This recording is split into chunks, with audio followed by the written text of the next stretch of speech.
What if the very food on your plate could be used as a strategic tool to fight cancer? Today, we're going to break down a really fascinating dietary approach from our source material. We'll get into how it aims to target cancer's weak spots and essentially starve it of the fuel it desperately needs to grow. So this single idea right here, this is the foundation for everything we're about to talk about. It frames food as this active weapon, not just something passive. The whole idea is that food can either help cancer grow or cut off its lifeline. This really sets the stage for a proactive, strategic way of thinking about diet. So how do you even begin to build a strategy like this?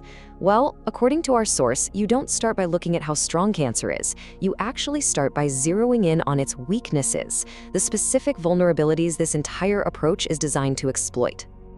Okay, first things first, we gotta get this concept down. The source makes it super clear that cancer isn't just one thing.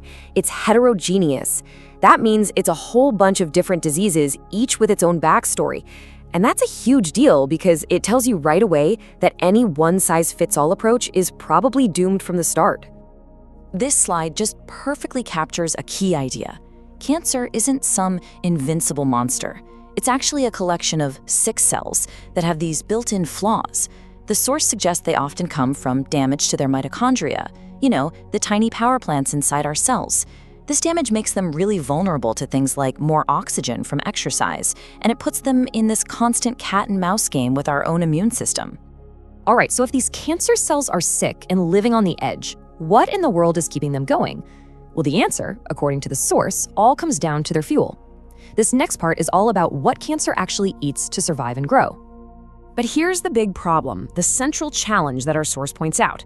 Cancer is a shapeshifter. It's incredibly adaptive. If you take away one of its food sources, it doesn't just give up. Over time, it can actually learn to use something else for energy. And overcoming that adaptability is the real trick to any long-term strategy. And check this out. This table lays it all out so clearly. Our source breaks down different cancers by what they prefer to eat. You see a lot of them rely on glucose, that's sugar, and an amino acid called glutamine.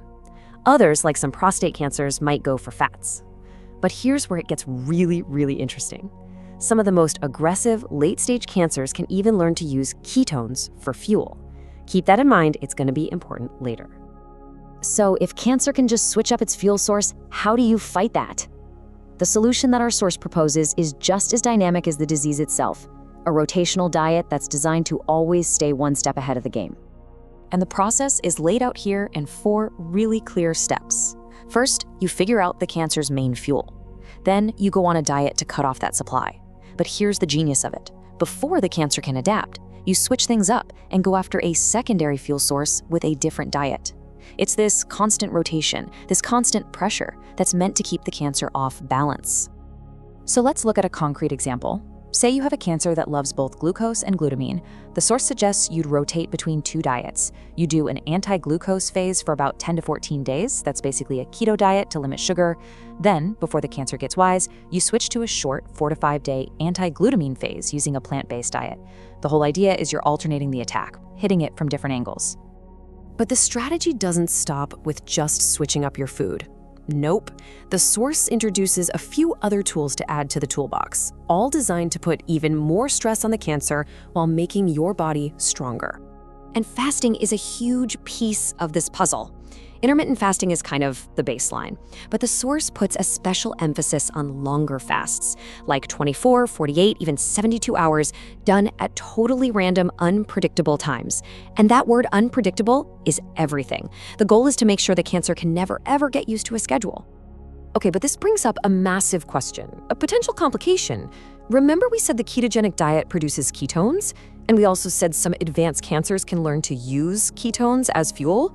So what gives? This is a potential trap this strategy absolutely has to account for. And this is where the source makes a truly fascinating claim. It says not all ketones are created equal. As this chart shows, it suggests that ketones you get from eating a high-fat diet might, in some cases, actually feed advanced cancers. But, and this is a huge but, it claims that the ketones your body produces during a prolonged fast do not feed the cancer. It's a massive point, suggesting that fasting creates this unique metabolic state that stays hostile to cancer. And finally, this isn't all just about starving cancer. It's also about arming your body's own defenses. The source points to vitamin D, suggesting keeping levels in this pretty high range of 90 to 100. The thinking is that cancer cells can actually try to block your body from using vitamin D, so you need these higher levels to just overwhelm that defense and give your immune system the full support it needs. Okay, so we've talked about cancer's weaknesses, its different fuels, the whole rotational diet, fasting, all of it. What's the final takeaway here? What's the one big idea that ties this all together? At the end of the day, it all boils down to this one simple principle. You have to fight a dynamic enemy with a dynamic strategy.